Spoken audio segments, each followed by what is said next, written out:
15টা কাজের মধ্যে এই উম্মত যখন যুক্ত হয়ে যাবে তখন আমি আল্লাহ তাদেরকে আযাব গজব দিয়ে ধ্বংস করে দিব। দেখেন তো মিলিয়ে 15টা অন্যায় এই সমাজের মধ্যে আছে কিনা। 1 নাম্বার, এই উম্মত যখন গনিমতের মালকে নিজের মাল মনে করবে। 2 নাম্বার, আমানতের সম্পদটাকে যখন ব্যক্তিগত সম্পদ মনে করবে। 3 নাম্বার, যাকাত আদায় করাটাকে যখন জরিমানা নিজের জন্য মনে করবে। 4 নাম্বার, স্বামী যখন স্ত্রীর বাধ্য হয়ে যাবে। 5 নাম্বার, সন্তান যখন মা বাবার অবাধ্য হয়ে যাবে। 6 নাম্বার, মা বাবা পরিবারের প্রতি যখন সন্তানেরা কোনো সম্মান প্রদর্শন করবে না। 7 নাম্বার, বাবা প্রতি যখন জুলুম শুরু হয়ে যাবে। 8 নাম্বার, নিকৃষ্ট ব্যক্তিদেরকে যখন সমাজের মধ্যে নেতা বানানো হবে। 9 নাম্বার, কাউকে সম্মান করা হবে তখন যখন তার অনিষ্টতা থেকে মুক্তি পাওয়ার জন্য সম্মান হবে। 10 নাম্বার, মসজিদের মধ্যে যখন হট্টগোল শুরু হয়ে যাবে, মসজিদের মধ্যে যখন উচ্চ আওয়াজে শব্দ শুরু হয়ে যাবে। 11 নাম্বার, পুরুষেরা যখন রেশমি কাপড় পরিধান শুরু করে দিবে। 12 নাম্বার, যখন সমাজের মধ্যে প্রকাশ্যভাবে মদের ছয়লাভ হয়ে যাবে, প্রকাশ্যভাবে মদকে হালাল জেনে প্রাণ করা শুরু করে দিবে। 13 নাম্বার, যখন সমাজের মধ্যে গান বাদ্যই ছয়লাভ হয়ে যাবে। 14 নাম্বার, যখন সমাজের মধ্যে গায়িকার ছয়লাভ হয়ে যাবে। 15 নাম্বার, নবী ডাক দিয়ে বলেন ওয়ালা আনা আকিরু হাযিল উম্মতি আউওয়ালাহা, আমার উম্মতের শেষ জামানার লোকেরা যখন প্রথম জামানার লোকদেরকে গালাগালি করবে, ওই সময়ের মধ্যে আল্লাহ ওই জামানার লোকদের উপর আযাব গজব দিবে। আজকের এই বাৎসরিক ওয়াজ ও দোয়া মাহফিলের মুহতারাম সম্মানিত প্রধান অতিথি, আমাদের সকলার পরম শ্রদ্ধাভাজন, মাথার তাজ আল্লামা সাহেব কেবলা ফুলতুলি রহমতুল্লাহ আলাই, ওনার সম্মানিত সাহেবজাদা হযরত মাওলানা আল্লামা নজমুদ্দিন চৌধুরী সাহেবজাদে ফুলতুলি, রব্বুল আলামিন হুজুরের হায়াতের মধ্যে বরকত দান করে দেখ, আমিন বলবেন না? হৃদয়ের মণিকুটা থেকে আরশের মালিকের শুকরিয়া আদায় করার জন্য আমরা বলবো আলহামদুলিল্লাহ। দরুদ ও সালাম পেশ করছি রাহমাতাল লিল আলামিন, শাফিউল মুজনিবিন, সৈয়দুল আম্বিয়া ওয়াল মুরসালিন, আফতাবে নবুওয়াত, শাহানশাহি রিসালাত, সরকারে দু আলম, মক্কার বাতি, মদিনার জ্যোতি, the wonder of the universe, আপনার আমার শাফাতের কান্ডারি মুহাম্মদুর রাসূল পড়ে নেই সাল্লাল্লাহু আলাইহি ওয়াসাল্লামের উপর। সেই নবীজির উম্মত যে আল্লাহ সুবহানাহু ওয়া তাআলা বিনা দরখাস্ত করেছেন, এর জন্য জবানটা ছেড়ে আরেকবার বলবো আলহামদুলিল্লাহ। তো যে রব আপনাকে আমাকে খুশি করেছেন, সেজন্য সুযোগ করে দিয়েছেন জান্নাতের বাগানে আসার জন্য, সে রব কোরআনুল কারীমের মধ্যে বড় চমৎকার করে মায়ার সুরে, করুণার সুরে হাবিব মুহাম্মদ সাল্লাল্লাহু আলাইহি ওয়াসাল্লামকে ডাক দিয়া বলছেন, ইয়া রাসূলুল্লাহ সাল্লাল্লাহু আলাইহি সাল্লাম, আপনি একবারের জন্য तमाम পৃথিবীর মানুষদেরকে জানিয়ে দেন, আল ইয়াউমা আকমালতু লাকুম দীনাকুম ওয়া আতমামতু আলাইকুম নি'মাতি ওয়া রাদিতু লাকুমুল ইসলামা দীনা। ইয়া রাসূলুল্লাহ সাল্লাল্লাহু আলাইহি ওয়াসাল্লাম, আপনি তাদেরকে জানিয়ে দেন আমার এই ধর্ম ইসলামটাকে আমি তাদের জন্য পরিপূর্ণ করে দিলাম। শুধু পরিপূর্ণ করে দিলাম তাই নয়, আমার নিয়ামতকে পরিসমাপ্ত করলাম এবং পৃথিবীর মধ্যে যত আদিয়ান এসেছে, যত ধর্ম ব্যবস্থা এসেছে, সব ধর্ম ব্যবস্থার মাঝখান থেকে আমি ইসলামটাকে একমাত্র কেবলমাত্র আমি আল্লাহ রাব্বুল আলামিন মনোনীত করলাম। এই আয়াতটা কবে নাজিল হয়েছে? আপনারা আমার নবী মুহাম্মদ সাল্লাল্লাহু আলাইহি ওয়াসাল্লাম যখন আরবের মধ্যে দ্বীনের দাওয়াত দিলেন, এই আরবের লোকেরা প্রথম অবস্থায় নবীজির চরিত্র নিয়ে কথা বলা বলে শুরু করে দিল। কিন্তু না, এই আরবের লোকেরা প্রথম অবস্থায় বলেছে মুহাম্মদ সাল্লাল্লাহু আলাইহি ওয়াসাল্লাম সত্য নবী, মুহাম্মদ সাল্লাল্লাহু আলাইহি ওয়াসাল্লাম আল আমিন, মুহাম্মদ সাল্লাল্লাহু আলাইহি ওয়াসাল্লাম আস-সাদিক, অনেক গুণে গুণান্বিত করেছেন। কিন্তু যখন দেখলেন আপনারা আমার নবী মুহাম্মদ সাল্লাল্লাহু আলাইহি ওয়াসাল্লাম ডাক দিয়ে বলছেন, জেনে রাখো তোমরা যেই লাত মানাত উজ্জাত 360 মূর্তির ইবাদত করো, এই লাত মানাত উজ্জাতের ইবাদত করা যাবে না। কারণ আমার আল্লাহর ক্ষেত্রে সুস্পষ্ট ধারণা থাকতে হবে। কেমন ধারণা? কুল হুয়াল্লাহু আহাদ, আল্লাহর ক্ষেত্রে কোনো শিরক করা যাবে, কোনো শিরক করা যাবে না। এবং আমি মুহাম্মদ সাল্লাল্লাহু আলাইহি ওয়াসাল্লাম সর্বশ্রেষ্ঠ নবী, আমি মুহাম্মদ সাল্লাল্লাহু আলাইহি ওয়াসাল্লাম সর্বশেষ নবী।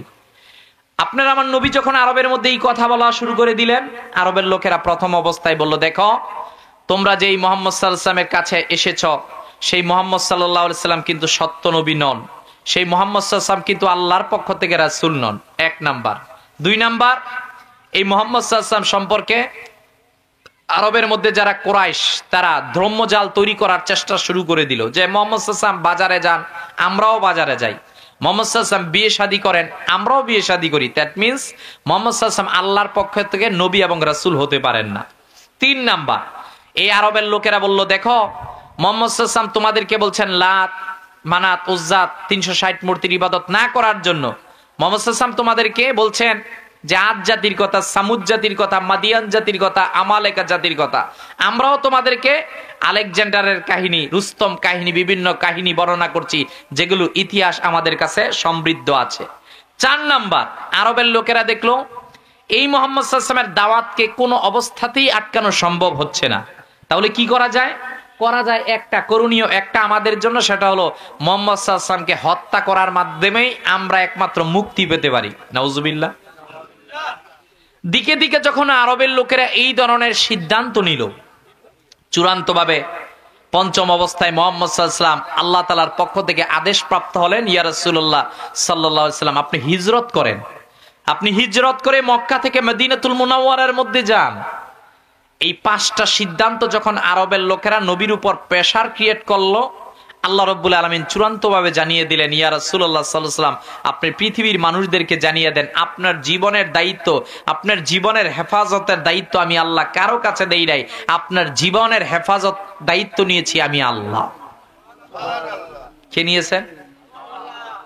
আমার আল্লাহ নিয়েছেন। এই নবীজির চরিত্র নিয়ে কথা বললে ওয়া ইন্নাকা লা আলা খুলুকিন আযীম, এই নবীজির জ্ঞান নিয়ে কথা বললে ওয়া আল্লামাকা মা লাম তাকুন তাআলাম, এই নবীজিকে কষ্ট দিলে ইন্নাল্লাযীনা ইউযুনাল্লাহা ওয়া রাসূলাহু লাআনাহুমুল্লাহু ফিদ দুনিয়া ওয়াল আখিরাহ। হায় হায়, এই নবীজিকে কেউ যদি কষ্ট দেয় এর দুনিয়াও শেষ, আখিরাতও শেষ। সিদ্ধান্ত দিয়েছেন কে? আল্লাহ। আল্লাহ সিদ্ধান্ত দিয়েছেন। তো চূড়ান্তভাবে এই আরবের লোকেরা যখন আমার নবীজির বিরোধিতা শুরু করে দিল, এবার আল্লাহ সুবহানাহু ওয়া তাআলা আরববাসীদেরকে ডাক দিলেন। আমার নবী সাল্লাল্লাহু আলাইহি ওয়াসাল্লাম যখন বিদায় হজ্জের দিন আরাফার ময়দানের মধ্যে গেলেন, রব্বুল আলামিন সেই দিন নবী সাল্লাল্লাহু আলাইহি সাল্লামের জবানে ওহীর মাধ্যমে জানিয়ে দিলেন, ইয়া রাসূলুল্লাহ সাল্লাল্লাহু আলাইহি ওয়াসাল্লাম এতদিন পর্যন্ত আপনি যেই দিন ইসলামের দাওয়াত দিয়েছেন, আল ইয়াউমা আকমালতু লাকুম দীনাকুম ওয়া আতমামতু আলাইকুম নি'মাতি ওয়া রাদিতু লাকুমুল ইসলামা দীনা। ইয়া রাসূলুল্লাহ সাল্লাল্লাহু আলাইহি ওয়াসাল্লাম আপনি এই সকল সাহাবায়ে কেরাম, কোন মুফাসসিনে কেরামগণ লিখেছেন, ইমাম কুরতুবী রাহমাতুল্লাহ আলাইহি সহ অধিকাংশ মুফাসসিনে কেরামগণ লিখেছেন, সেদিন আল্লাহ রাসূল সাল্লাল্লাহু আলাইহি ওয়াসাল্লাম লক্ষাধিক সাহাবীদের সম্মুখে একটা ঐতিহাসিক ভাষণ দিয়েছেন, বিদায়ী হজ্জের ভাষণ, যেটা আপনারা জানেন।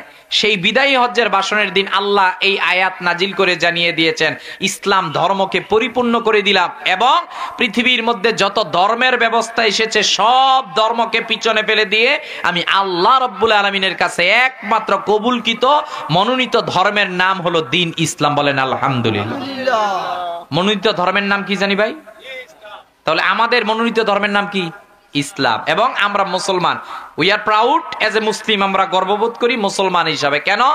যে পৃথিবীর মধ্যে আজ পর্যন্ত গুগলের মধ্যে আপনি সার্চ দিয়ে দেখবেন 4500 ধর্মের অস্তিত্ব পাওয়া যায়। এই 4500 ধর্মের মধ্যে আপনি আমি কয়টা জানি? হিন্দু, বৌদ্ধ, খ্রিস্টান, কনফুসিয়াস, হাতে গোনা 8 থেকে 10টা ধর্মের অস্তিত্ব জানি না।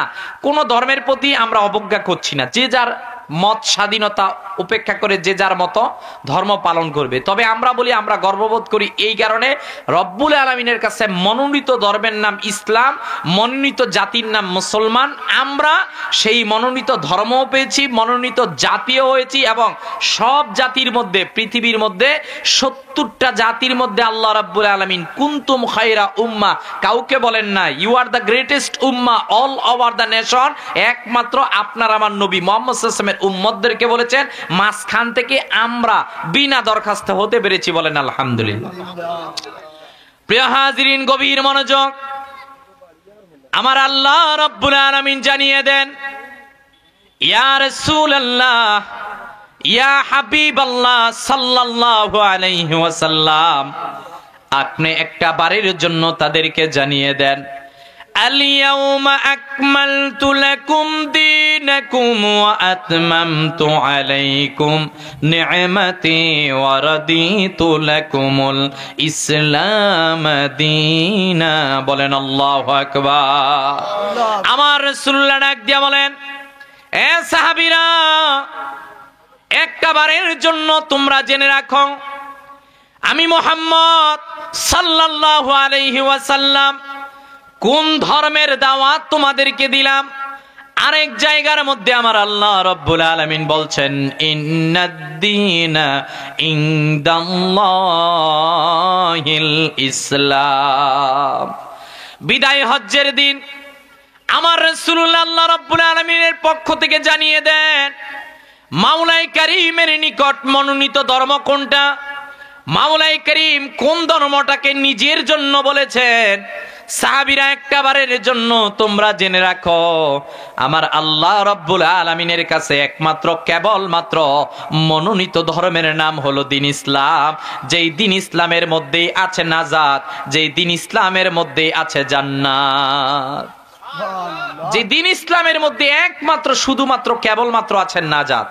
সে কথা বলতে গিয়ে আল্লাহ রাব্বুল আলামিন কোরআনুল কারীমের সূরাতুল ফাতিহার সূচনা লগ্নে বলেন, আলহামদুলিল্লাহি রাব্বিল আলামিন আর রহমানির রহিম মালিকি ইয়াউমিদ্দিন। সূরাতুল ফাতিহার মধ্যে আল্লাহ রাব্বুল আলামিন বলছেন মালিকি ইয়াউমিদ্দিন, যে বিচার দিবস শেষে। আর আইতাল্লাযী ইউকাযযিবু বিদ্দীন, ইয়া রাসূলুল্লাহ তাদেরকে দেখেন নাই আপনি যারা আখিরাতকে অস্বীকার করে? ইয়া রাসূলুল্লাহ আপনি তাদেরকে দেখেন নাই যারা কিয়ামতকে অস্বীকার করে? ইয়া রাসূলুল্লাহ আপনি কি তাদেরকে দেখেন নাই যারা আমি আল্লাহ রবকে অস্বীকার করে? এই রবকে যারা অস্বীকার করে, আখিরাতকে যারা অস্বীকার করে, কিয়ামতকে যারা অস্বীকার করে, আপনার কোরআনকে যারা মানে না, আপনি নবীর রিসালাতকে যারা মান্য করে না, তাদের জন্য কঠিন শাস্তি আছে। কিন্তু না, তাদের জন্য কঠিন শাস্তি নয় যারা মালিক ইয়াউমিদ্দিন, বিচার দিবসকে বিশ্বাস করে, যে এই বিচার দিবসের মধ্যে আমি আল্লাহ তাদের প্রতিদান দিব না। প্রতিদান আমি অন্যান্য ধর্মের লোকদের ডান হাতের মধ্যে আমল দিব না, প্রতিদান আমি তাদেরকে দিব যারা দুনিয়ার মধ্যে সর্বশ্রেষ্ঠ দ্বীন ইসলাম ধর্মকে গ্রহণ করেছে, জীবনের পাতি হিসাবে গ্রহণ করে দুনিয়া থেকে ঈমান নিয়ে বিদায় গ্রহণ করেছে। বলেন আলহামদুলিল্লাহ। এজন্য ভাই, বিদায় হজ্জের দিন আপনারা নবী মুহাম্মদ সাল্লাল্লাহু আলাইহি সাল্লাম যেই ধর্মকে স্বীকৃতি দিয়েছেন, আল্লাহ রাব্বুল আলামিন যেই ধর্মকে স্বীকৃতি দিয়েছেন সেটা শ্রেষ্ঠ ধর্ম। সন্দেহ আছে কোনো? সন্দেহ আছে? কোনো সন্দেহ নাই, সেই ধর্মটা শ্রেষ্ঠ। আপনারা দেখেছেন দিকে দিকে আজকে পৃথিবীর মধ্যে একদিকে বিধর্মীরা পৃথিবীর মধ্যে ক্ষমতাধর রাষ্ট্র। হ্যাঁ, তাদের কাছে ট্যাং আছে, তাদের কাছে কামান আছে, তাদের কাছে গোলা বারুদ আছে, তাদের কাছে অস্ত্র আছে। পৃথিবীর পরিসংখ্যান বলে আজকে পৃথিবীর মধ্যে 800 কোটির উপরে মানুষের বসবাস। এই 800 কোটির উপরে আমরা মাত্র 200 কোটি। কত? মাত্র 200 কোটি। 57টা মুসলিম রাষ্ট্র। দেখতে গেলে আমাদের কাছে ওই রকমের কোনো অ্যাটমও নাই, ওই রকমের কোনো অস্ত্রও নাই, আমাদের কাছে টাকা পয়সাও নাই। কিন্তু না, আমাদের কাছে একটা জিনিস আছে, তার নাম ঈমান। আমাদের কাছে একটা জিনিস আছে, তার নাম কোরআন। কথা বলেন ঠিক কিনা? গতকালকে নিউজ, সব টেলিভিশন পত্র পত্রিকার মধ্যে বারবার যেই নিউজটা সকলের সামনে আসতেছে, যে যুক্তরাষ্ট্রের ক্যালিফোর্নিয়ার মধ্যে শীর্ষ পাদ্রী ফাদার হিলারিয়ান হেইগি, যার নাম, একজন খ্রিস্টান ধর্মের পাদ্রী, খ্রিস্টান ধর্মেরা যাকে অনুসরণ করে, সেই পাদ্রীটা যার নাম হেইগি, সেই হেইগি দীর্ঘ 20 বৎসর ইসলাম ধর্মের উপর গবেষণা করে গতকাল সে মুসলমান হয়েছে। কি হয়েছে?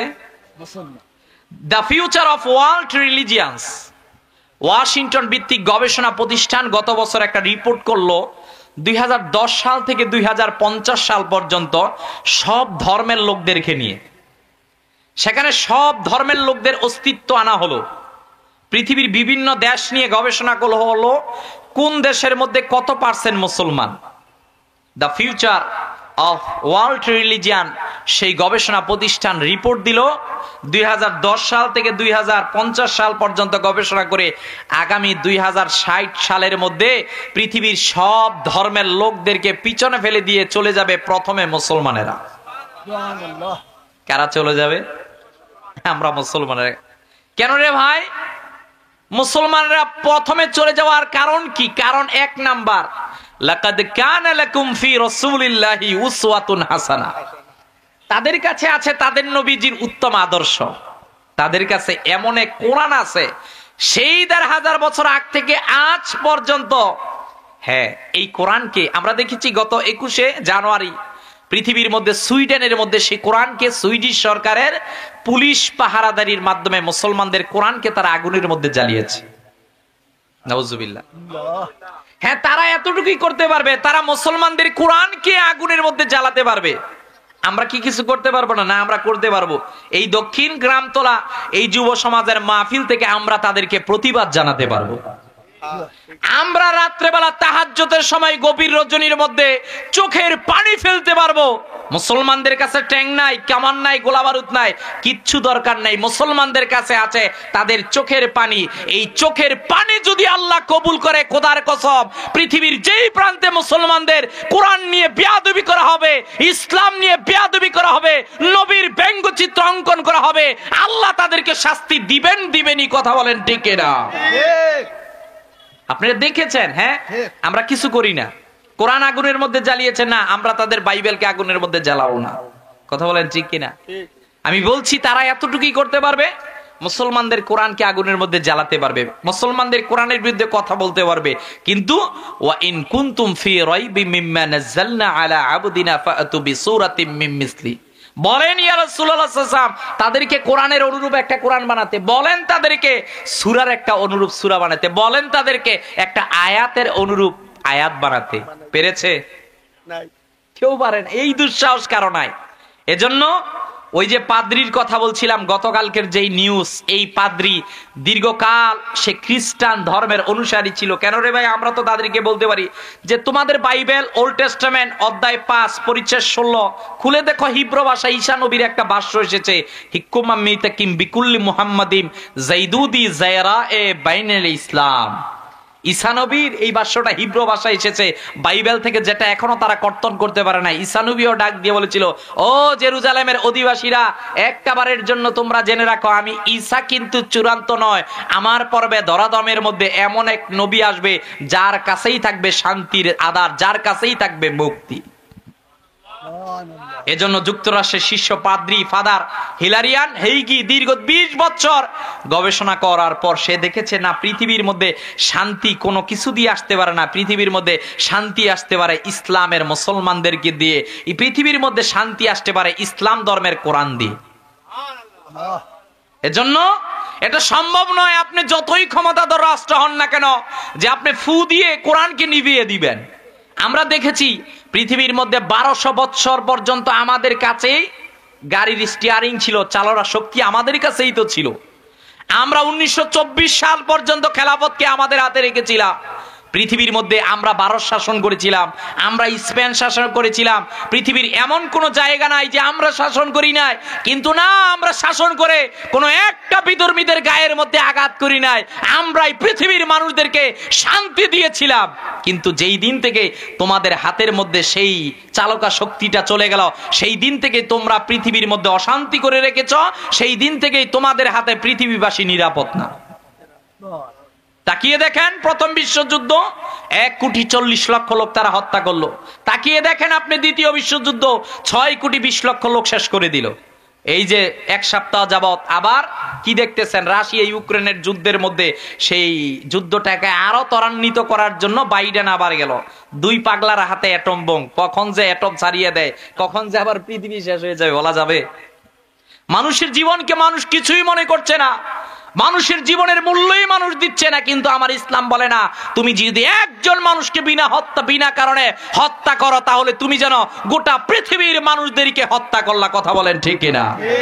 এজন্য আজকে এই পাদ্রী ইসলাম ধর্ম গ্রহণ করেছে, কালকে দেখবেন ওই পাদ্রী আসতেছে, কালকে আর পরবর্তীতে আরেক পাদ্রী আসতেছে। এজন্য ভাই আসতেছে কেন? তারা আমার নবীজির আদর্শ দেখতে পেরেছে, তারা আমার কোরআন দেখতে পেরেছে, তারা মুসলমানদের আদর্শ দেখতে পেরেছে। এজন্য ভাই আমরা তো শ্রেষ্ঠ, আমাদের দায়িত্ব কর্তব্য আছে কিনা? কথা বলেন আছে কিনা? এজন্য আমাদের দায়িত্ব কর্তব্য হলো মিথ্যা কথা বলা যাবে না, ফাসাদের মধ্যে যুক্ত হওয়া যাবে না, গীবত করা যাবে না, অন্যের উপকার পারলে করব কিন্তু অপকার করব না। আমরা একজন মুসলমান হিসেবে মানুষের খেদমত করব, মানুষের ভালোটা চাবো না। আমার আরেক ভাই ভালো কাজ আমার বিপক্ষে গালি দিতেছে, আমি তাকে গালি দিব না, আমি তার জন্য প্রতিবাদও করব না, আমি তার জন্য দোয়া করব। কথা বলেন ঠিক কিনা? দোয়া করবেন তার জন্য, দেখবেন একদিন সে আপনার হেদায়েতের পথের মধ্যে চলে এসেছে। এজন্য ভাই এমন এক ধর্ম ইসলাম আমরা পেয়েছি, সেই ইসলামের মধ্যে কি নাই আপনি আমাকে বলেন যে হুজুর আমাদের তো এই জিনিসটা নাই, বলতে পারবেন? কিচ্ছু নাই, আমাদের কাছে সব আছে। আমাদের কাছে জান্নাত আছে, আমাদের কাছে কোরআন আছে, আমাদের কাছে নবী আছে, আমাদের কাছে এমন এক নবীর সাহাবায়ে কেরামদের সুন্নত আছে যেই সুন্নতে মুতাহহারা পৃথিবীর অন্য কারো কাছে। পৃথিবীর এক বীর বাহাদুর যার নাম খালিদ বিন ওয়ালিদ, এই খালিদ বিন ওয়ালিদ যেদিন মৃত্যুবরণ করবেন, মৃত্যু শয্যায় তিনি বিছানার মধ্যে রয়েছেন, স্ত্রীকে ডাক দিয়ে বললেন, স্ত্রী এইদিকে আসো। স্ত্রী আসার পর ডাক দিয়ে বলল, স্ত্রী দেখো তো তুমি আমার শরীরটা খুলে, শরীরের কাপড়গুলোকে খুলে আমার শরীরের মধ্যে এমন কোন একটা জায়গা আছে কিনা যেই জায়গার মধ্যে তরবারির আঘাত লাগে নাই। আল্লাহু আকবার। স্ত্রী শরীরটা তালাশ করে দেখলো যে সমগ্র শরীরের মধ্যে এমন একটা জায়গাও নাই যেই জায়গার মধ্যে তরবারির আঘাত নাই। খালিদ বিন ওয়ালিদ ডাক দিয়া বলল, স্ত্রী তুমি তো জানো না মুহাম্মদ সাল্লাল্লাহু আলাইহি ওয়াসাল্লাম আমাকে সাইফুল্লাহ বলেছেন, আল্লাহ তরবারি বলেছেন। আমার জীবনে আমি 100 যুদ্ধের ময়দানে আমি অংশগ্রহণ করেছি, কিন্তু কোন এক যুদ্ধের ময়দানে, কোন একটা যুদ্ধের ময়দানে আমি পরাজিত হই নাই। আমি যখনই যুদ্ধের ময়দানে যেতাম আমার একটা নিয়ত থাকতো। কি নিয়ত? আল্লাহ আজকে যদি এই যুদ্ধের ময়দানে আমি শহীদ হয়ে যাই, আমার জন্য সৌভাগ্য, আমার মৃত্যুটা শহীদই মৃত্যু হবে। আল্লাহ আপনি আজকে আমাকে এই যুদ্ধের ময়দানে মৃত্যু দিয়েন যাতে আমি শহীদই মৃত্যু পাই। কিন্তু মৃত্যু সজ্জায় খালিদ বিন ওয়ালিদ ডাক দিয়ে বলেন, চোখের পানিগুলো একদিকে ফেলতেছেন, স্ত্রী ডাক দিয়ে বলেন, স্বামী হে আপনি কেন কান্না করছেন?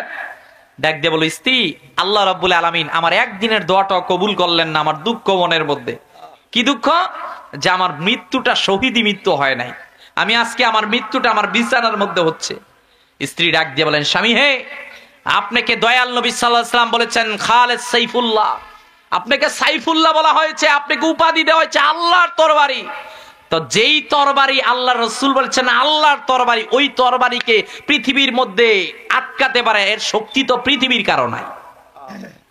পৃথিবীর কারো নাই যে আল্লাহর তরবারিকে আটকাবে। বলল একটা দুঃখ নিয়ে দুনিয়া থেকে বিদায় নিয়ে চলে গেলাম। বলল দুঃখ নিবেন না। স্বামী ডাক দিয়ে বলেন, আমি তোমাদেরকে জানিয়ে দিলাম 100 যুদ্ধে অংশগ্রহণ করেছি, কোন একটা যুদ্ধের ময়দানের মধ্যে আমি হারি নাই, সবগুলো যুদ্ধের ময়দানে আমি বিজিত হয়েছি, বিজয়ী হয়েছি। এজন্য মুসলমানদের কাছে কি নাই? এই যে খালিদ বিন ওয়ালিদের কথা বললাম, তিনি বললেন দেখো পৃথিবীর মধ্যে যত বিধর্মীদের বিরুদ্ধে আমি অস্ত্র ধরেছি, কোন একটা বিধর্মীদেরকে আমি নিরপরাধ কোন অন্যায়ের কারণে, হয়তোবা অন্যায়ের কারণে শাস্তি দিয়েছি, কিন্তু নিরপরাধ কোন একেবারে মাজলুম অবস্থায় তাকে আমি হত্যা করি নাই, আমি করি নাই। আমার হাতে ক্ষমতা ছিল, আমি ভয় করেছি একজনকে। তিনি কে? আসতে বলবেন না, তিনি কে? আল্লাহ। তিনি আমার আল্লাহ। আরে ভাই মুসলমানদের কাছে কি আছে আপনি দেখেন। হযরতে আবু হুরায়রা রাদিয়াল্লাহু তাআলা আনহু, প্রখ্যাত হাদিস বিশারদ, তিনি একবার আরবের মধ্যে কান্না শুরু করলেন। সাহাবায়ে কেরাম হযরতে আবু হুরায়রা রাদিয়াল্লাহু তাআলা আনহুর কাছে গেলেন। আবু হুরায়রা রাদিয়াল্লাহু তাআলা আনহুর কাছে ডাক দিয়ে বললেন, আবু হুরায়রা রাদিয়াল্লাহু তাআলা আনহু তুমি কেন কান্না করছো? হযরতে আবু হুরায়রা রাদিয়াল্লাহু তাআলা আনহু ডাক দিয়ে বলেন, এই কান্না করার কারণ আছে, আমি রাসূলুল্লাহ সাল্লাল্লাহু আলাইহি ওয়াসাল্লামের একটা হাদিস পড়েছি। কোন হাদিস পড়েছি? আল্লাহ রাসূল সাল্লাল্লাহু আলাইহি ওয়াসাল্লাম বলেছেন 3 ব্যক্তি দিয়ে আল্লাহ রাব্বুল আলামিন জাহান্নামকে উদ্বোধন করবেন। কয় শ্রেণী জানি ভাই? 3 শ্রেণী দিয়ে আল্লাহ রাব্বুল আলামিন জাহান্নামকে উদ্বোধন করবেন। এর মধ্যে নাম্বার 1 এমন এক শহীদের দল যারা দুনিয়ার মধ্যে শহীদ হয়েছে, আল্লাহর পথে জিহাদ করেছে, কিন্তু জিহাদ করেও সেই ব্যক্তি জাহান্নামের মধ্যে যাবে। হযরত আবু হুরায়রা বলেন, দ্বিতীয় ওই লোক, ওই দানবীর যে দুনিয়ার মধ্যে দান করেছে, দান করেও জাহান্নামের মধ্যে যাবে। তৃতীয় ওই শ্রেণী, ওই আলেম যে দুনিয়ার মধ্যে আলেম হয়েছে, কিন্তু আলেম হয়েও সে দুনিয়ার মাঝখান থেকে জাহান্নামের মধ্যে যাবে। হযরত আবু হুরায়রা রাদিয়াল্লাহু তাআলা আনহু বললেন, আমি কেন কান্না করছি তোমরা জানো? মুহাম্মদ সাল্লাল্লাহু আলাইহি ওয়াসাল্লামের জবান থেকে এই হাদিস যেই দিন পড়েছি, আল্লাহ রাব্বুল আলামিন 3 শ্রেণী দিয়ে জাহান্নামকে উদ্বোধন করবেন। ওই দিন থেকে চিন্তার মধ্যে এনেছি, আমিও আবু হুরায়রা তো আলেম হয়েছি, আমি আবু হুরায়রা তো নবীজির হাদিস বর্ণনা করেছি, আমরাই তো জিহাদের ময়দানে যাই, আমরাই তো দান সদকা করি, না জানি আল্লাহ আমাদেরকে জাহান্নামের মধ্যে দেয়। এই টেনশনের কারণে আমাদের হৃদয়ের মধ্যে ঘুম আসে। আল্লাহু আকবার। এজন্য আমাদের কাছে সব আছে, আমাদের সব ডিরেকশন আছে। হযরতে সালমান ফারসি রাদিয়াল্লাহু তাআলা আনহু বলে, এমন এক ইসলাম আমরা পেয়েছি যে এই উম্মত টয়লেটের মধ্যে বসে কিভাবে তার হাজত শেষ করবে, কিভাবে তার হাজত শেষ করবে সেটাও নবীর কাছ থেকে ডিরেকশন পায়। আল্লাহু আকবার। এজন্য ভাই ইসলাম আমরা ধর্ম পেয়েছি, ইসলাম ধর্ম পেয়ে আমাদেরকে নবীর সুন্নতের পথে থাকতে হবে, নবীর আদর্শের পথে থাকতে হবে। আপনি নবীর আদর্শের মাঝখান থেকে যখন দূরে চলে যাবেন তখন কিন্তু আপনি হেদায়েতের রাস্তা পাবেন না, তখন আপনি জান্নাতের পথ পাবেন না, তখন আপনি এমন এক রাস্তার মধ্যে চলে যাবেন যেই রাস্তা আপনাকে টেনে টেনে জাহান্নামে নিয়ে যাবে। কথা বলেন ঠিক কিনা? এজন্য আমাদের লক্ষ্য উদ্দেশ্য জান্নাতে যাওয়া না জাহান্নামে যাওয়া? সবাই বলেন ভাই। আমাদের লক্ষ্য উদ্দেশ্য তো জান্নাতে যাওয়া। এজন্য আমাদের যে জান্নাতের কথা আমাদেরকে বলা হয়েছে, সেই জান্নাতের পথে অনুগামী হতে হবে, সেই জান্নাতের দিকে যেতে হবে। আমরা বলবো একটা বারের জন্য হযরত ওমর রাদিয়াল্লাহু তাআলা জীবনী পড়বেন মাঝে মধ্যে, যে কোন ধর্ম ইসলাম আমরা পেয়েছি। 33 লক্ষ বর্গ কিলোমিটার শাসনকর্তা যিনি ছিলেন হযরত ওমর, যার আমলে বাঘে মহিষে এক গাড়ে বানিয়ে যেত, যার আমলের মধ্যে পৃথিবীর মধ্যে ন্যায় বিচার প্রতিষ্ঠা ছিল। হযরত ওমরের জীবনী দেখেই তো পৃথিবীর মানুষ কাইত হয়ে গেছে। কেন? যে বাইতুল মুকাদ্দাস যখন দখল করা হবে, হযরত ওমর রাদিয়াল্লাহু তাআলা আমর ইবনুল আস সহ একদল প্রতিনিধি প্রেরণ করলেন। প্রতিনিধিরা বাইতুল মুকাদ্দাসের কাছে গেলেন। সেখানে যাওয়ার পর হযরত ওমর রাদিয়াল্লাহু তাআলা জিজ্ঞেস করা হলো, উনি যখন যাবেন এর পূর্বে ওনার সেনাপতিকে ইহুদিরা জিজ্ঞেস করলেন, এই তোমাদের নেতার নাম কি? বলল, আমাদের নেতার নাম হযরত ওমর। বলল, কোন ওমর? বলল, আমাদের নেতার নাম ওই ওমর যিনি পৃথিবীর মধ্যে মানবতা মানবাধিকার প্রতিষ্ঠা করেন। বলল, তোমরা কেন এসেছো? বলল, আমরা বাইতুল মুকাদ্দাস দখল করার জন্য এসেছি, পৃথিবীর মধ্যে আজকে আমাদের জয়গান, পৃথিবী আজকে আমরা শাসন করতেছি। বলল, ঠিক আছে, তোমরা আমাদের কাছে এসেছো, কোনো টেনশনের কারণ নাই। তবে একটা কথা বলি, তোমাদের মাঝখান থেকে যে তোমাদের আমিরুল মুমিনিন হযরত ওমরে ফারুক যদি আজকে এই জায়গার মধ্যে আসে, আমরা বিনা যুদ্ধে তোমাদেরকে বিজয়ী করে দিব। কোনো যুদ্ধ নাই, কোনো যুদ্ধ হবে না। হযরতে আমিরুল মুমিনিন হযরত ওমরে ফারুক রাদিয়াল্লাহু তাআলার কাছে চিঠি পাঠানো হলো। কোন ওমর জানে? কোন ওমর জানে?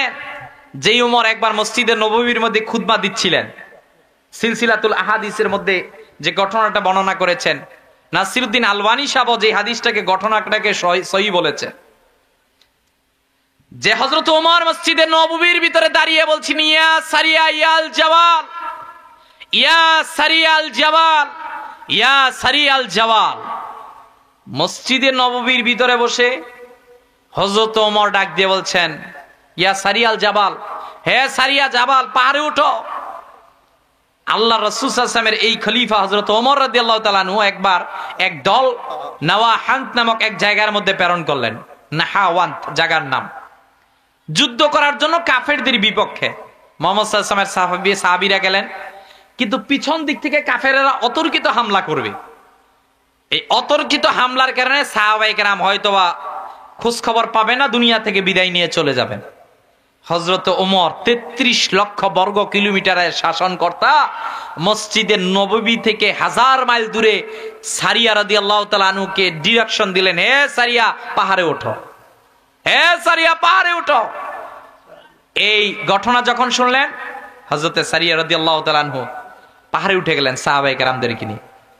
ঠিক দেখলেন যে কাফেররা আসতেছে, ওই মুহূর্তের মধ্যে কাফেরদেরকে আবার আক্রমণ করলেন, ওনারা বিজয়ী হয়ে গেলেন। 1 মাস পর যখন আসলেন, হযরতে আমিরুল মুমিনিন ওমর রাদিয়াল্লাহু তাআলাকে ডাক দিয়ে বলেন, আমিরুল মুমিনিন, আপনি তো জানেন না যুদ্ধের ময়দানে একটা অলৌকিক ঘটনা ঘটেছে। বলল, কি অলৌকিক ঘটনা ঘটেছে? বলল, কে জানি আমাকে ডাক দিয়ে বলছেন, ইয়া সারিয়াল জাবাল, ইয়া সারিয়াল জাবাল, ইয়া সারিয়াল জাবাল। আমি তো বুঝলাম না, আমি পাহাড়ে উঠে গেলাম।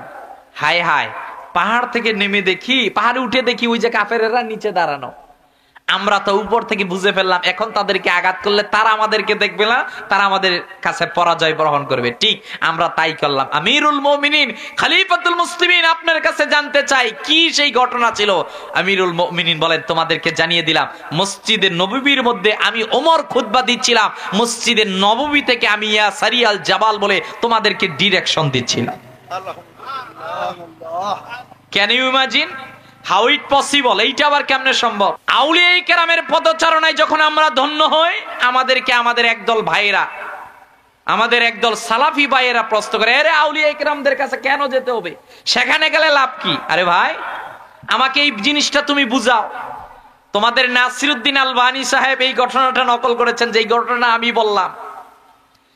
মদিনাতুল মুনাওয়ারা থেকে 1000 মাইল দূরে হযরত ওমরের ডাক কেমন করে যাবে? মদিনাতুল মুনাওয়ারা থেকে 1000 মাইল দূরে হযরত ওমর কিভাবে ডিরেকশন দিলেন? এটাই তো ইলমে তাসাউফের কথা।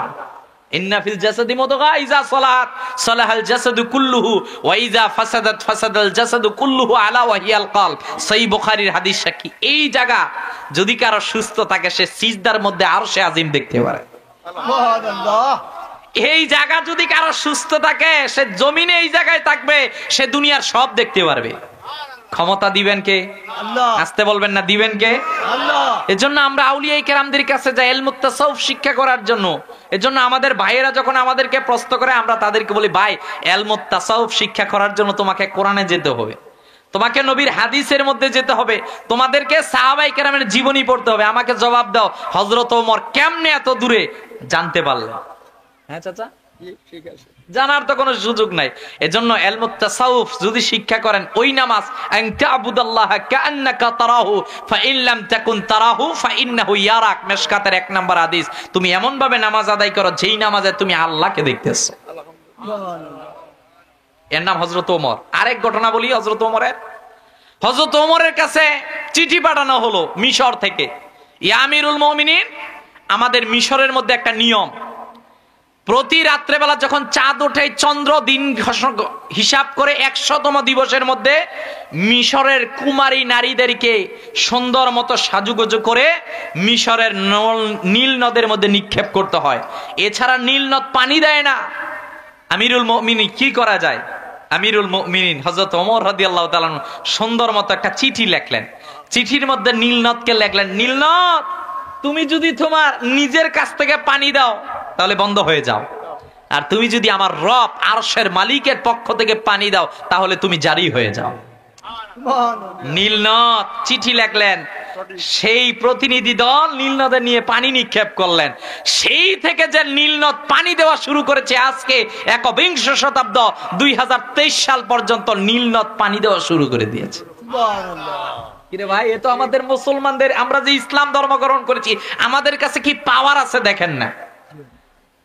আজও পর্যন্ত কোন সেনাবাহিনীর মধ্যে খালিদ বিন ওয়ালিদের যে যুদ্ধনীতি, সেই যুদ্ধনীতি পড়ায় ইহুদি খ্রিস্টানেরা। এজন্য আমাদের কাছে বীর বাহাদুর আছে, আমাদের কাছে কেমন শাসক আছে? হযরত ওমর। হযরত ওমরের এমন এক শাসনকর্তা, যার শাসন আমলের মধ্যে বাঘে মহিষ এক ঘাটে পানি গেত। কথা বলেন ঠিক কিনা?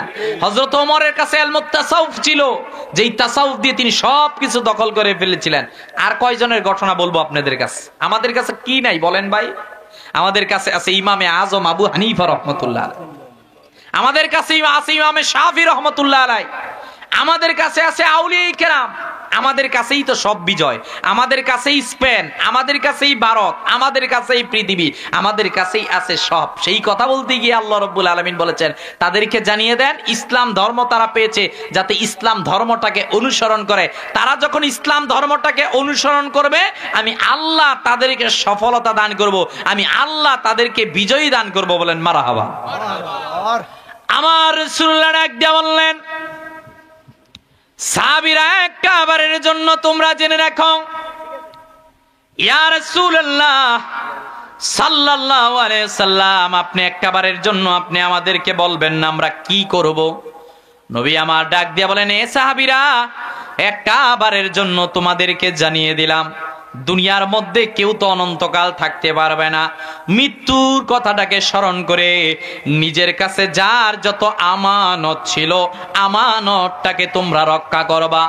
আমার রাসূলুল্লাহ ডাক দিয়ে বললেন, যার কাছে আমানত নাই তার ঈমান নাই, যার কাছে আমানত থাকবে না তার ঈমান নাই।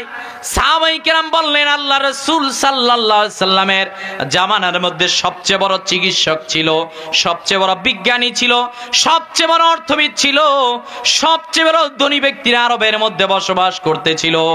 কিন্তু আরবের লোকদের কাছে একটা জিনিস ছিল না, তার নাম আল আমানাত।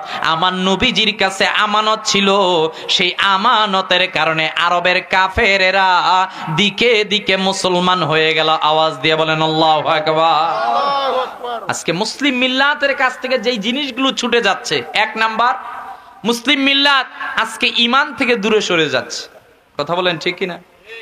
আপনি আমার সাথে একমত হন বা না হন, সব জায়গার দিকে দিকে আজকে তাকিয়ে দেখেন আমাদের ঈমানটা কেমন জানি নড়বড়ে। রব্বুল আলামিন বলেন, ইন্নামাল মুমিনুনা আল্লাযীনা ইযা যুকিরাল্লাহ ওয়াজিলাত কুলুবুহুম ওয়া ইযা তুলিয়াত আলাইহিম আয়াতুহু যাদাতুহুম ঈমানাও ওয়া আলা রাব্বিহিম ইয়াতাওয়াক্কালুন। ঈমান যে রকমের থাকার দরকার ছিল সাহাবায়ে কেরামদের, ওই রকম ঈমান চলে যাচ্ছে। ভাই আজকে তো আমরা কত অন্যায় অবিচার খারাপ কাজের সাথে যুক্ত হয়ে যাচ্ছি। এজন্য রব বুঝি আপনার আমার প্রতি খুশি হচ্ছেন না। কথা বলেন ঠিক কিনা? আপনারা দেখেছেন গত কয়েকদিন পূর্বে পৃথিবীর ভূখণ্ডের মধ্যে ছোট্ট এক দেশের নাম হলো তুরস্ক, অনেক বড়, ঠিক আছে। আবার ছোট্ট এক পৃথিবীর মধ্যে দুইটা ভূখণ্ডের নাম তুরস্ক আর সিরিয়া।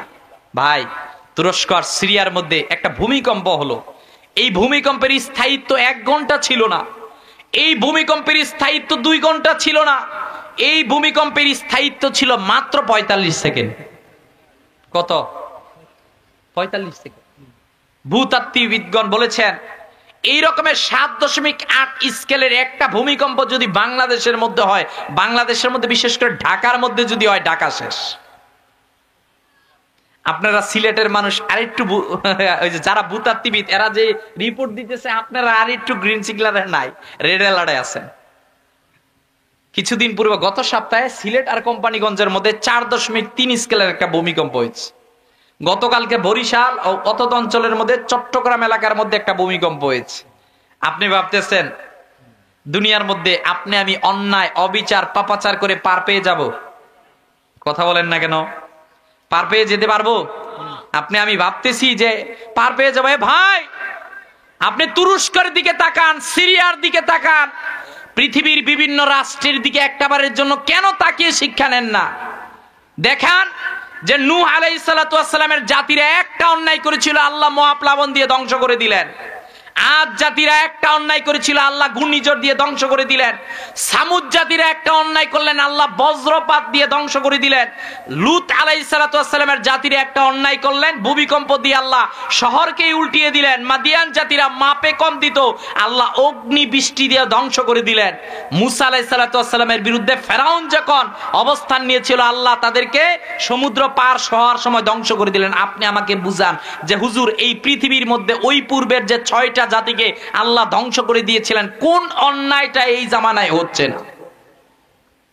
চাচা, কোন অন্যায়টা এই জামানার মধ্যে হচ্ছে না? এই জামানার মধ্যে কি শিরক হচ্ছে না? এই জামানার মধ্যে কি জিনা হচ্ছে না?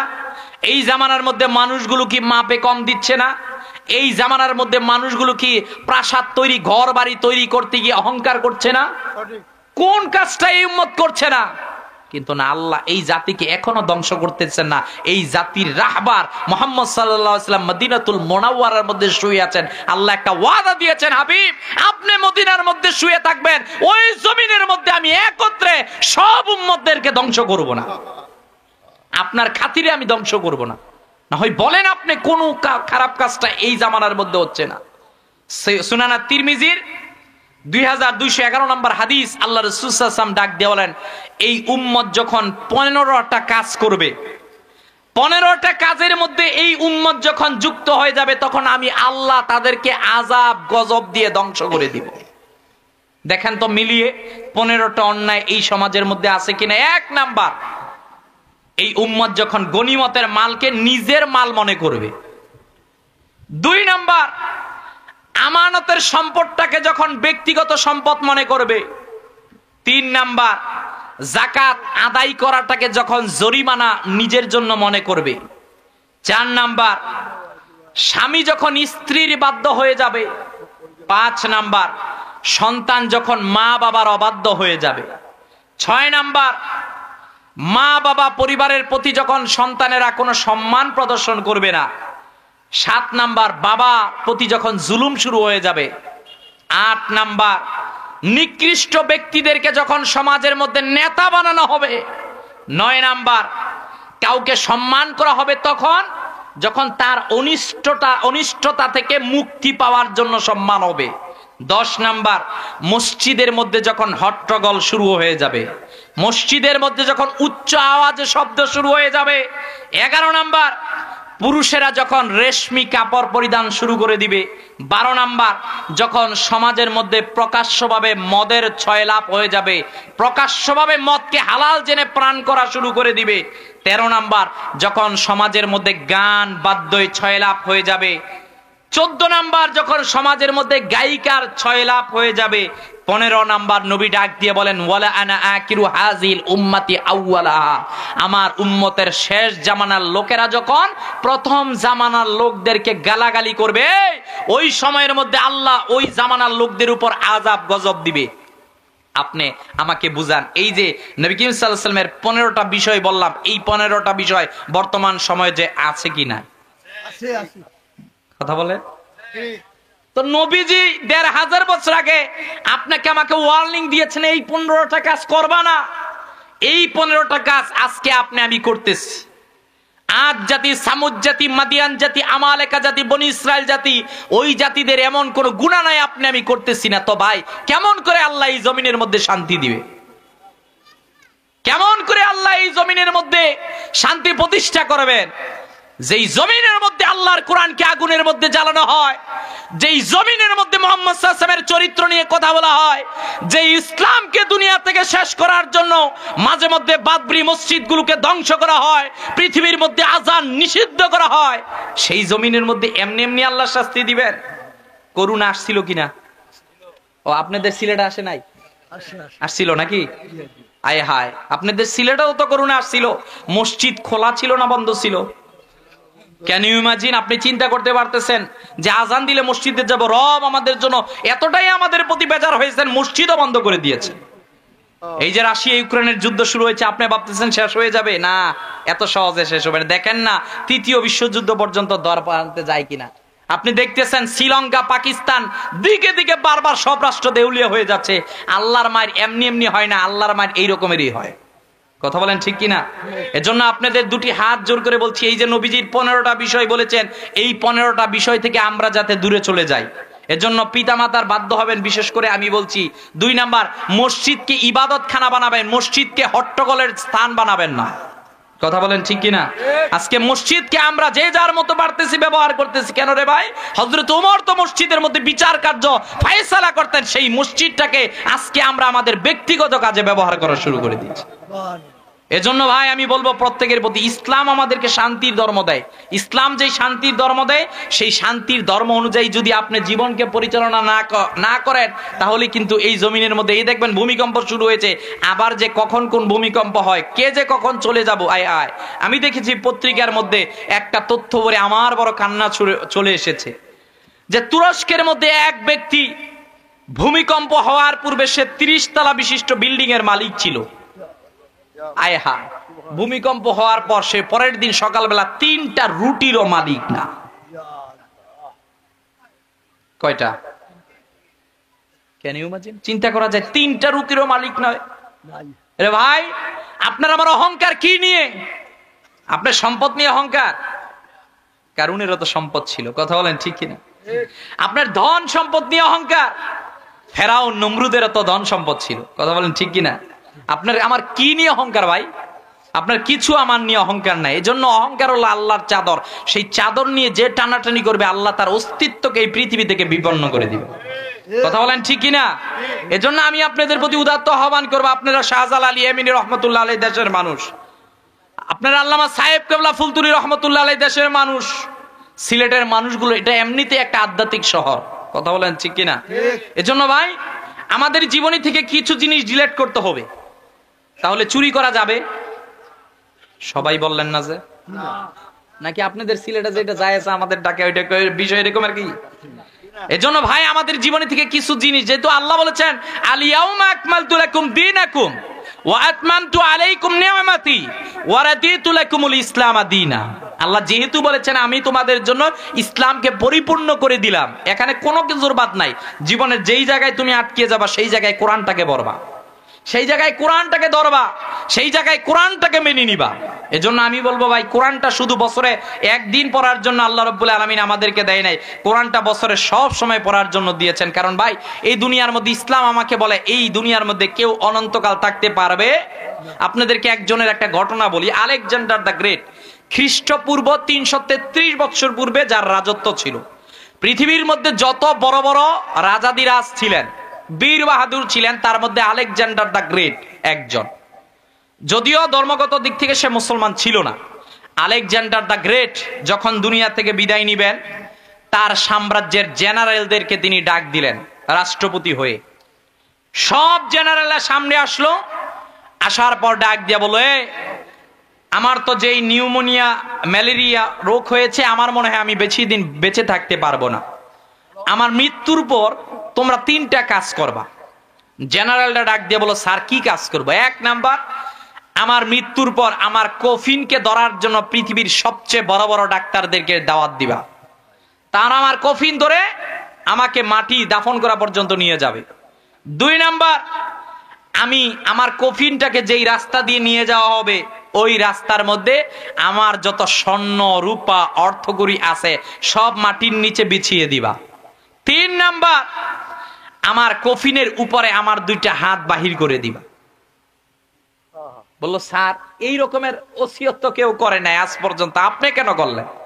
ডাক দিয়ে বলো, দেখো আমি আলেকজান্ডার দ্য গ্রেট পৃথিবীর মধ্যে সবচেয়ে বড় রাজাদের মধ্যে একজন, দুনিয়ার মধ্যে যা চাইতাম তাই পাইতাম, কিন্তু আজকে দুনিয়া থেকে যখন আমি বিদায় নিয়ে চলে যাব, পৃথিবীর সবচেয়ে বড় বড় ডাক্তারেরা আমার কফিনের কাছে আসবে, পৃথিবীবাসী দেখুক পৃথিবীর কোন ডাক্তার আমাকে বাঁচাতে পারে নাই, আমার যত স্বর্ণ কুড়ি অর্থ কুড়ি রয়েছে আমার কফিনের নিচে রেখে দিবা, পৃথিবীর মানুষ দেখুক আমার সম্পদ আমার কোনো কাজে আসে নাই, হ্যাঁ আমার 2টা হাত কফিনের বাহিরে রেখে দিবা, পৃথিবীবাসী দেখুক একটাবারের জন্য আমার এই 2টা হাত খালি, এই 2টা হাত দিয়ে আমি মাটির নিচে কিচ্ছু নিয়ে যেতে পারলাম না।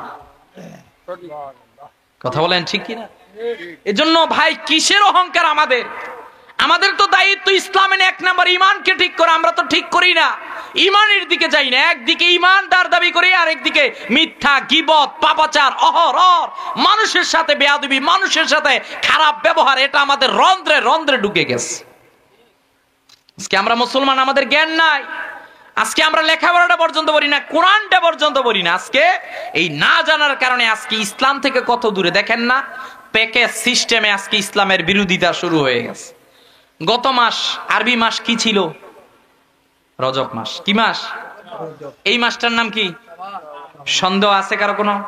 আল্লাহ রাসূল সাল্লাল্লাহু আলাইহি ওয়াসাল্লাম ডাক দিয়ে বলেন, সাহাবীরা একবারের জন্য জেনে রাখো, আমি মুহাম্মদ সাল্লাল্লাহু আলাইহি ওয়াসাল্লাম তোমাদেরকে জানিয়ে দিলাম এই শাবান মাস হলো কিবলা পরিবর্তনের মাস। আল্লাহ রাসূল ডাক দিয়ে বলেন, রজব আল্লাহর মাস, শাবান মুহাম্মদ সাল্লাল্লাহু আলাইহি ওয়াসাল্লামের মাস, আর আরেকটা জিনিস তোমাদেরকে জানিয়ে দিলাম, রমজান হলো আমার উম্মতের মাস।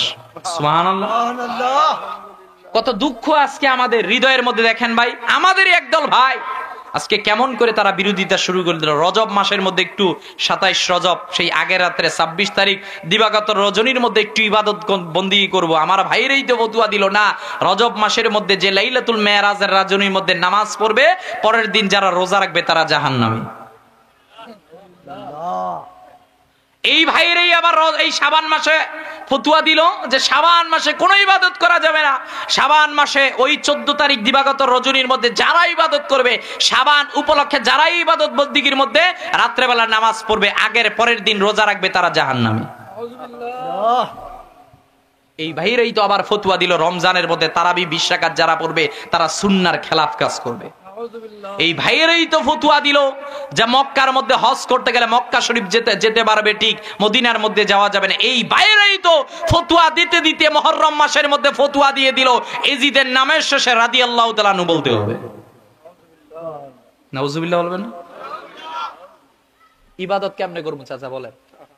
আজকে দুঃখ লাগতেছে ভাই, এটা বুঝি আমাদের জ্ঞানের এখনো পরিধি হয় নাই। আজকে আমরা বিরোধিতা করতে করতে মূল জায়গার মধ্যে আমরা একেবারে ধর্মজাল তৈরি করে দিয়েছি, মূল জায়গার মধ্যে সন্দেহ তৈরি করে দিয়েছি। এখন আপনার সামনে আমার সামনে যদি কেউ এসে বলে যে না শবে বরাতের রাত্রির মধ্যে ইবাদত করব জাহান্নামে যাওয়ার জন্য, না, এর থেকে ভালো আমি রাত্রেবেলা গিয়ে চা স্টলের মধ্যে চা খেয়ে বাড়ির মধ্যে ঘুমাবো। এ ভাই, তুমি যে আজকে সমাজের মধ্যে ফতুয়া দিয়ে ওই ভাইটাকে মসজিদ থেকে চা স্টলের মধ্যে ঢুকালা, এই লোকটা তো আজকে রাত্রেবেলা অন্তত ভাগে 2 রাকাত নামাজ পড়তো, তার জীবনে সে সিজদাটা আল্লাহর উদ্দেশ্যে দিত, কিন্তু তুমি যে আজকে তাকে মসজিদ থেকে দোকানের মধ্যে নিলা, কাজটা ভালো করলা? তুমি তো কাজটা ভালো করলা না। এজন্য ভাই, এই যে শাবান মাস, আমি আপনাদেরকে বলবো, ইসলাম আমরা ধর্ম পেয়েছি, ইসলাম আমাদেরকে বলে তোমার এক রাত্রে তুমি তোমার জান্নাতকে গুছাতে পারো।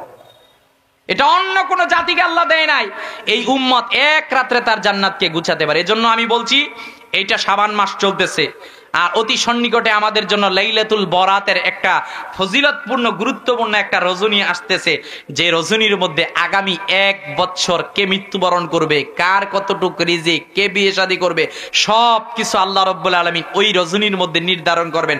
সুনানা তিরমিজির হাদিস সাক্ষী আল্লাহ রাসূল সাল্লাল্লাহু আলাইহি ওয়াসাল্লাম ডাক দিয়ে বলেন, ওই রজনীর মধ্যে আল্লাহ প্রথম আসমানে চলে এসে ডাক দিয়ে বলে, এই বান্দা, তোমাদের মাঝখানে কার রিজিক নাই, কার ছেলে সন্তান নাই, কার কার কি চাওয়ার আছে, আমি আল্লাহর কাছে চাও, আমি আল্লাহ তোমাকে দিব। এজন্য আমরা বলবো এই শাবান মাসকে গুরুত্ব দিয়ে আমরা 1 নাম্বার এই শাবান মাসের মধ্যে বেশি বেশি নফল রোজা রাখবো ইনশাআল্লাহ। আর আমার মা বোনেরা যারা আছেন, যাদের বাংতি রোজাগুলো রয়েছে, আমাদেরও গত রমজানে যারা মুসাফির ছিলাম, অসুস্থ অবস্থায় ছিলাম, যাদের রোজাগুলো বাংতি ছিল, এই রোজাগুলো এই মাসের মধ্যে আদায় করে ফেলবো ইনশাআল্লাহ। 2 নাম্বার, নিজেকে সংশোধন করার জন্য এই শাবান মাসের মধ্যে আল্লাহর কাছে খালেস ভাবে তওবা করব। ইয়া আইয়ুহাল্লাযীনা আমানু তুবু ইলাল্লাহি তাওবাতান নাসুহা। এ ভাই, আপনারা গুনাহ আছে, আমারও গুনাহ আছে, আমাদের প্রত্যেকের জীবনের গুনাহ আছে, কিন্তু আল্লাহ গুনাহ থেকে মুক্তি পাওয়ার জন্য আগামী মাসটা দিতেছেন রমজান। এজন্য আজকের যারা এই ওয়াজ মাহফিলটা আপনারা শুনতেছেন, আমি প্রত্যেকের প্রতি উদাত্ত আহ্বান করব, এখন থেকে আমরা নিজেকে সংশোধন করার জন্য চূড়ান্তভাবে তওবা করব, বলেন ইনশাআল্লাহ। 3 নাম্বার, এখন থেকে এখনো পর্যন্ত যারা আমরা 5 ওয়াক্ত নামাজ পড়ি না, আজকে থেকে নামাজ তো পড়বই, বেশি বেশি নফল নামাজ পড়ার জন্য চেষ্টা করব, বলেন ইনশাআল্লাহ।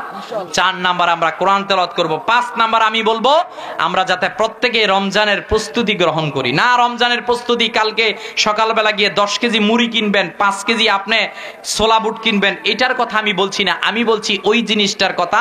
প্রস্তুতি বলতে আগামী রমজানে আমি সবগুলো রোজা রাখবো, সবগুলো তারাবি পড়বো, এতক্ষণ আমি এই নামাজ পড়বো, এতক্ষণ আমি এই ইবাদত বন্দিগির মধ্যে কাটাবো, এই সময়ের মধ্যে আজকে থেকে আমি আমার রমজানের প্রস্তুতি নিব। ইনশাআল্লাহ বলা যাবে না?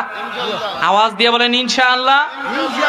এজন্য আমি আমার প্রত্যেকের প্রতি উদাত্ত আহ্বান করছি, ভাই, এই দুনিয়া থাকার জন্য, ওই যে আপনাকে আলেকজান্ডার দ্য গ্রেটের কথা একটা বললাম, এজন্য বললাম 2 নাম্বার, এই শাবান মাস রজনীপূর্ণ আমরা একটা রাত পেয়ে গেছি, ওই রাতটাকেও গুরুত্ব দিব, সম্পূর্ণ শাবান মাসটাকেও গুরুত্ব দিব, আর আমরা রমজানুল কারীমের মধ্যে সবগুলো রোজা রাখবো, রোজা রেখে যাতে জীবনের গুনাহগুলোকে মাফ করাতে পারি, সেজন্যই আজকে এ থেকে এই জায়গা থেকে প্রস্তুতি নিব, বলেন ইনশাআল্লাহ, বলেন ইনশাআল্লাহ। তাহলে প্রিয় হাজরিন, রব্বুল আলামিন ডাক দিয়ে বলছেন, হাবিব রে, ইসলাম ধর্ম যখন তারা পাবে, তাদেরকে বলেন ইসলামটাকে পরিপূর্ণভাবে জীবনের পাতে হিসাবে গ্রহণ করার জন্য। নবী আমার ডাক দিয়া বলেন, সাহাবীরা একটাবারের জন্য জেনে রাখো, তারাকতু ফিকুম আমরাইন লান তাদিল্লু মা তামাসসাকতুম বিহিমা কিতাবাল্লাহ ওয়া সুন্নাত রাসূলিল্লাহ। আমার রাসূলুল্লাহ সাল্লাল্লাহু আলাইহি সাল্লাম ডাক দিয়া বলেন, সাহাবীরা রে, একটাবারের জন্য তোমরা জেনে রাখো, আমি তোমাদের জন্য দুইটা জিনিস রেখে গেলাম। একটা হলো আল্লাহর কোরআন, আর একটা হলো আমি নবীর সুন্নাহ। এই দুইটা জিনিস যারা জীবনের প্রতিটা পরতে গ্রহণ করতে পারবে, আমি মুহাম্মদ সাল্লাল্লাহু আলাইহি সাল্লাম একটা বারের জন্য জানিয়ে দিলাম, তাদের জান্নাতের পথে কোনো বাধা নাই, কোনো বাধা নাই। এজন্য ভাই, এই কোরআনটা শুধুমাত্র আমরা ঘরের আলমারির মধ্যে রেখে দিব এটার জন্য দেওয়া হয়নি। কোরআনটাকে এখন থেকে আমরা পড়বো, কোরআনটাকে পড়ার জন্য চেষ্টা করবো। এই যে মাননীয় প্রধানমন্ত্রী গত বছর একটা তথ্য বলল যে আগামী 2023 সাল যেটা চলতেছে আর কি, যে 2023 সাল হতে পারে দুর্ভিক্ষের বছর। কারণ কজ হলো রাশিয়া ইউক্রেনের যুদ্ধ, একদিকে পৃথিবীর মধ্যে অর্থ সংকট, আবার করোনার থাবা, এরকমের বিভিন্ন কারণ দেখিয়ে বলেছেন 2023 সাল দুর্ভিক্ষের বছর হতে পারে না ভাই। হ্যাঁ বলেছেন, ওনারা ধারণা করেছে এই দুর্ভিক্ষ থেকে, পরিবার থেকে অশান্তি দূর করার জন্য কোনো ট্রিটমেন্ট নাই, এগুলো থেকে মুক্তি পাওয়ার ট্রিটমেন্টের নাম হলো আল্লাহর কোরআন। সবাই বললেন না যে? সন্দেহ আছে কোনো? আপনি তাকান কোরআনের দিকে, আপনি প্রতিদিন সকালবেলা সূরাতুল ইয়াসিন তেলাওয়াত করেন, প্রতিদিন মাগরিবের নামাজের পর আপনি সূরাতুল ওয়াকিয়া তেলাওয়াত করেন, দেখবেন রব্বুল আলামিন কোরআনের ইজ্জতে, কোরআন তেলাওয়াতের খাতিরে আল্লাহ রব্বুল আলামিন আপনার পরিবার থেকে এই ধরনের দুর্ভিক্ষ, এই ধরনের সমস্যাকে মুক্তি দান করে দিবেন। হ্যাঁ, এবং গায়েবী ভাবে সাহায্য করে। চিন্তা করা যায়, সূরা তালাকের 2 নম্বর আয়াত, চাচা বলেছেন, আমি চাচার কথাটাকে টেনে বলি। হযরত মালিক ইবনে আউফ আল আশজাই রাদিয়াল্লাহু তাআলা সাহাবী বললেন, আমার একটা মাত্র সন্তান, তো সন্তানকে খাবার খাওয়াবো কোথা থেকে? হ্যাঁ খাবার খাওয়াচ্ছি, হঠাৎ করে একদল কাফের একদিন আসলো, আমার সন্তানকে হাতের মধ্যে রশি টানিয়ে চলে নিয়ে গেল। বাড়ির মধ্যে যখন নিয়ে গেল, আমি কিভাবে আমার সন্তানকে পাবো? এক সাহাবী ডাক দিয়ে বলেন, ভাই তুমি মুহাম্মদ সাল্লাল্লাহু আলাইহি ওয়াসাল্লামের দরবারে চলে যাও, কারণ মুহাম্মদ সাল্লাল্লাহু আলাইহি ওয়াসাল্লাম তোমার সমস্যার সমাধান দিতে পারে, এছাড়া কেউ সমস্যার সমাধান দিতে পারেন না। মুহাম্মদ সাল্লাল্লাহু আলাইহি ওয়াসাল্লামের কাছে যখন গেলেন, মুহাম্মদ সাল্লাল্লাহু আলাইহি ওয়াসাল্লামের কাছে যাওয়ার পর আল্লাহ রাসূল 3টা আমল দিলেন। সাহাবী, ইত্তাকিল্লাহ, অসবির, ওয়ালা হাওলা ওয়ালা কুওয়াতা ইল্লা বিল্লাহ। বাড়ির মধ্যে যাও, 1 নাম্বার আল্লাহকে ভয় করো, 2 নাম্বার ধৈর্য ধারণ করো, 3 নাম্বার লা হাওলা ওয়ালা কুওয়াতা ইল্লা বিল্লাহ আমলটা শুরু করে দাও। সাহাবী 3 আমল শুরু করে দিল। শুরু করে দেওয়ার পর হঠাৎ করে তাকায় দেখে বাড়ির মধ্যে ওনার সন্তানটাকে দেখা যায়। ডাক দিয়ে বলে, এ বাবা কোথায় ছিলা? ডাক দিয়ে বলো, বাবাজি আমি তো, আমাকে একটা কাফের আটকিয়ে নিয়ে ওই পাহাড়ের পাদদেশে আটকিয়ে রেখেছিল, হাতের মধ্যে বেরি রেখিয়ে কিভাবে মুক্তি পাবো জানি না। আমার জবানের মধ্যে আল্লাহর জিকির ছিল, আমার জবানের মধ্যে আল্লাহর কোরআন তেলাওয়াত ছিল। সুবহানাল্লাহ। হযরত আলী রাদিয়াল্লাহু তাআলা আনহু বলেন, তোমাদের মাঝখান থেকে তোমরা যদি চাও আল্লাহর সাথে কথা বলবে, তাহলে জায়নামাজে দাঁড়াও, আর তোমাদের মাঝখান থেকে তোমরা যদি চাও আল্লাহ তোমাদের সাথে কথা বলুক, তাহলে তোমরা কোরআন তেলাওয়াত শুরু করো। কারণ আপনি আমি যখন কোরআন তেলাওয়াত শুরু করি, তখন এই কোরআনটা কি দুনিয়ার কারো লিখিত গ্রন্থ? কথা বলেন না কেন? এই কোরআন আল্লাহর পক্ষ থেকে গ্রন্থ। আপনি আমি যখন কোরআন তেলাওয়াত শুরু করি, তখন আল্লাহর সাথে কথা বলা বলি শুরু করে দিই। সাহাবী ডাক দেবে, এই সন্তান কোথায় ছিলা? বাবা কাফেররা তো আটকে রেখেছি। ওই সন্তান ডাক দিয়ে বলেন, বাবা কোরআন তেলাওয়াত করেছি, আল্লাহর জিকির করেছি। এইদিকে সাহাবী বলেন, আল্লাহকে ভয় করেছি, ধৈর্য ধারণ করেছি, বেশি বেশি লা হাওলা ওয়ালা কুওয়াতা ইল্লা বিল্লাহ করেছি। এই তাসবিহ যখন পড়েছি, ওই সন্তান যখন বাড়ির মধ্যে আসবে, মরুভূমির মধ্যে বিশাল একটা বকরির পাল দেখতে পেল, ওই সন্তানের সঙ্গে প্রায় 4000 বকরি বাড়ির মধ্যে চলে আসলো। কয় হাজার? আপনি ধাক্কা দিলে আসবেনি তো ভাই। আপনি আমি যখন ওই মরু প্রান্তরের মধ্যে ছাগল চিনেননি আপনারা? ছাগলের মধ্যে গিয়ে যদি ধাক্কা দেন, আসবেনি আপনাদের সাথে? আসবে। যে একটা ছাগলকে আপনি যতই নসিহত করেন, এই ছাগল এটা আমার ভাই সাহেবের ক্ষেত, ওই ভাই সাহেবের ক্ষেতের মধ্যে যাবা না, গেলে তুমি যদি খাও সকালবেলা খাবা, বিকালবেলা যুদ্ধ শুরু হয়ে যাবে। আপনার ধান ক্ষেত আছে তো আপনাদের দিকে, ধান ক্ষেত খেলে আপনার আরেকজন যদি আপনার ছাগলে এসে ধান খেয়ে ফেলে, আপনি এত সহজে ছেড়ে দিবেন? ছাগলকে 2 ঘন্টা আপনি নসিহত করলেন, নসিহত করার শেষে আপনি যখন বাড়ির মধ্যে চলে যাবেন, ছাগল একটা গারকে একটা নাড়া দিবে, নাড়া দিয়ে আপনি যেতে দেরি হবে, ওই ধান ক্ষেত খেতে দেরি করবে না। কথা বলেন না কেন? আর ওই জায়গার মধ্যে মালিক ইবনে আউফ আল আশজাই রাদিয়াল্লাহু তাআলা আনহু বকরি ছাগল আর বকরি কাছাকাছি, এক ধাক্কা দিলেন 4000 বকরি ওনার সঙ্গে বাড়ির মধ্যে চলে আসলো। এজন্য সমাধান এক জায়গার মধ্যে আছে, তার নাম কোরআন। আমরা নিতে পারি না, এটা আমাদের ব্যর্থতা। যেদিন থেকে 1924 সাল অটোমান সাম্রাজ্য কামাল আতাতুর্ক এসে ধ্বংস করে দিল খেলাফত ব্যবস্থা, সেই দিন থেকে কোরআনকে শুধুমাত্র আমরা ঘরের মধ্যে আলমারির মধ্যে পেঁচিয়ে রেখে দিচ্ছি 30 দিন পড়ার জন্য, আর কোরআন পড়ি না, কোরআন পড়ার সুযোগ নাই। ওই দিন থেকে বিপদ আসা শুরু হয়েছে। কিন্তু যেই বাড়ির মধ্যে কোরআন পড়া হয় ওই বাড়ির মধ্যে গজব আসে? কথা বলেন, গজব আসে? এজন্য আমি বিদায়ী লগ্নে আপনাদের কাছে যেই কথাটা বলে বিদায় নিতে চাচ্ছি, সে কথাটি হলো এই, প্রিয় হাজরিন, ওয়াজ মাহফিল আমরা অনেকেই শুনতে পারবো, অনেকেই শোনার কথা আছে, কিন্তু মূল বিষয় যেটা, সেই বিষয়টা হলো আজকের এই দক্ষিণ গ্রামতলা যুব সমাজের উদ্যোগে 6ষ্ঠ বাৎসরিক ওয়াজ ও দোয়া মাহফিল থেকে আপনাদের প্রতি আমার উদাত্ত আহ্বান। 1 নাম্বার যে আয়াতটি তেলাওয়াত করেছি, রব ডাক দিয়ে বলেছেন, আপনাকে আমাকে সর্বশ্রেষ্ঠ ধর্ম দেওয়া হয়েছে, দ্বীন ইসলাম দেওয়া হয়েছে। এজন্য আল্লাহ রাসূল সাল্লাল্লাহু আলাইহি ওয়াসাল্লাম বলেছেন, একদিন একটা দাগ টেনে সাহাবীরা বললেন, ইয়া রাসূলুল্লাহ সাল্লাল্লাহু আলাইহি ওয়াসাল্লাম, এটা কিসের দাগ? আল্লাহ রাসূল সাল্লাল্লাহু আলাইহি ওয়াসাল্লাম ডাক দিয়ে বলেন, এই যে দেখো দাগ, এই দাগের আশপাশে আরো কিছু দাগ আছে। সাহাবীরা বলেন, হুজুর বুঝলাম না, এগুলো কিসের দাগ? আল্লাহ রাসূল বলেন, এই যে একটা সোজা দাগ দেখতেছো, এইটা হলো জান্নাতের রাস্তা, আর এই যে ডানে বামে কিছু কিছু দাগ দেখতেছো, এগুলো হলো শয়তানের রাস্তা, এই রাস্তায় যাওয়া যাবে না। আল্লাহ রাসূল বলেন, সোজা রাস্তায় ইহদিনাস সিরাতাল মুস্তাকিম পথে যতক্ষণ থাকবা ততক্ষণ তোমাদের বিপদ আসবে না, শয়তান তোমাদেরকে কাবু করতে পারবে না। এজন্য প্রিয় হাজরিন, আপনাদের প্রতি আমার উদাত্ত আহ্বান থাকলো, যেহেতু আমরা সর্বশ্রেষ্ঠ ধর্ম পেয়েছি, সর্বশ্রেষ্ঠ ধর্ম পেয়ে 1 নাম্বার আমাদের কাজ শিরক করা যাবে, শিরক করা যাবে। তাহলে মুসলমান হিসাবে কোন মাজারের সামনে সিজদা দেওয়া যাবে, কোন গণকের সামনে হাত দেখানো যাবে? আমাদের যদি চাইতে হয়, সন্তান যদি দেওয়ার জন্য কারো কাছে চাইতে হয়, সেটা কার কাছে চাইবো? আসতে বলবেন না, কার কাছে চাইবো? আল্লাহর কাছে চাইবো। 2 নাম্বার, আপনার আমার নবী সর্বশ্রেষ্ঠ নবী, নবীর সুন্নত গুলো আমরা আমাদের জীবনে আনবো, হোক সেটা লবণ খাওয়া থেকে। ভাই, নবীর সুন্নত যদি ছেড়ে দেন, তাহলে আপনি নবীজির তরিকা অনুযায়ী পরিপূর্ণভাবে আসতে পারলেন না।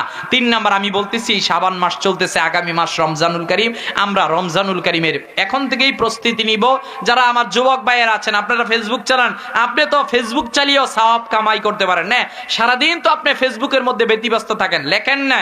আর রমজানুল করিমের 28 দিন আছে, আপনার একটা বন্ধু তো জানতে পারবে যে 28 দিন আছে, স্মৃতি শক্তির মধ্যে তো ধাক্কা দিয়ে বলবে রমজানের 28 দিন আছে। এজন্য আমাদের ফেসবুক যারা চালাই, ইউটিউব যারা চালাই, আমরা সোশ্যাল মিডিয়া যারা চালাই, আমরা এই চালনা শক্তিগুলোকে ইসলামের পথে আনবো, বলেন ইনশাআল্লাহ, ইসলামের পথে আনবো। আপনার ঘরের মধ্যে ছুরি আছে, এই ছুরি দিয়ে আপনি আত্মহত্যাও করতে পারবেন, এই ছুরি দিয়ে আপেলও কাটতে পারবেন। কথা বলেন ঠিক কিনা? এর জন্য ছুরি দিয়ে আমরা আপেল কাটবো, আত্মহত্যা করবো না। আর সোশ্যাল মিডিয়া যারা আমরা চালাই, যেহেতু সোশ্যাল মিডিয়া কেন চালাই, এটা আধুনিক যুগ, আপনারা প্রত্যেকেই তো বলে আধুনিক যুগ, এই আধুনিক যুগের মধ্যে আমরা চেষ্টা করবো আমাদের প্রত্যেকের ব্যবহারটা যাতে ইসলামের পক্ষে হয়, নবীর পক্ষে হয়, কোরআনের পক্ষে হয়। প্রতিদিন আমি ফেসবুক চালাই, আমি একটা স্ট্যাটাস দিব, কোরআনের একটা আয়াতকে কপি করে আমরা ফেসবুক ওয়ালের মধ্যে দিয়ে দিব না।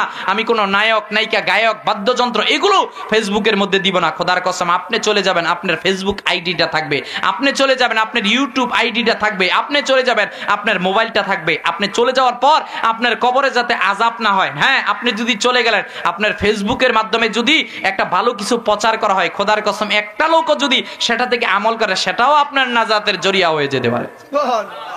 কথা বলেন ঠিক কিনা? এজন্য প্রিয় হাজিরিন, এই কথাগুলোর উপর আমরা আমল করব। পরিশেষে আমি আপনাদের কাছে বিদায় নিতে চাচ্ছি। আজকের এই দক্ষিণ গ্রামতলা যুব সমাজের উদ্যোগে 6ষ্ঠ বাৎসরিক এই ওয়াজ ও দোয়া মাহফিল, আমার চাচা সহ যারা যারা আছেন এখানে, শ্রদ্ধাভাজন আমার সকল মুরব্বিয়ান এজাম, আমার যুবক ভাইয়েরা যারা যারা রোজা হয়েছেন, আল্লাহ রাব্বুল আলামিন আমাদের প্রত্যেককে কবুল আর মঞ্জুর করে। সকলে বলেন আমিন।